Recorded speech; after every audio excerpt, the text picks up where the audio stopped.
10 paskutinis testinis uždavinys.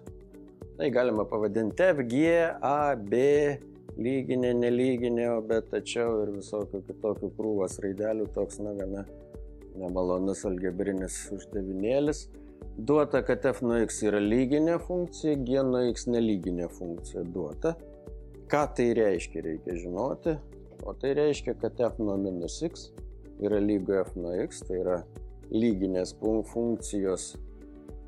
Lyginė funkcija turi tenkinti šią savybę, kad priešingųjų skaičių funkcijos reikšmės yra lygios, o nelyginė funkcija priešingųjų skaičių funkcijos reikšmės nelyginės susiję tokia lygybė.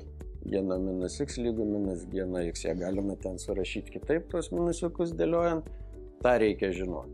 Mes tuo remsimės spręsdami uždavinį. Duota, kad F nuo A lygu minus B, G nuo minus B lygu A.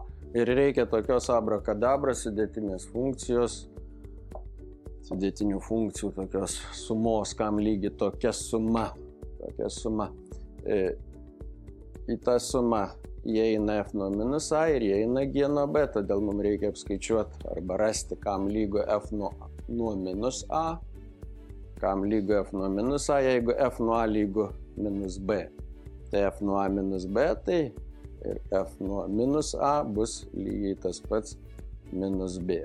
Taip, iš šitos savybės. Na, iš čia apskaičiuojam arba randam, tiesiog užrašom, kam lygu G nuo B. Čia B pas mane. Tai kam bus G nuo B, jeigu nuo minus B yra A, tai nuo B bus minus A. Taip, šitą dalyką susigaudę, įsirašom atitinkamas į tą mūsų sąlygos sumą. Nuo vietoj F minus A rašom minus B, nes tai yra minus B, o vietoj G nuo B rašom minus A. Na ir vėl toliau staptelėję, randam, kad G nuo minus B pas mus yra A, nes duota, o F nuo minus A yra minus B, nes čia nustatėm. Taigi atsakymas A minus B, tai koks ten pagal raidelė D, man atrodo. Taip, jeigu aš čia nesuklydau.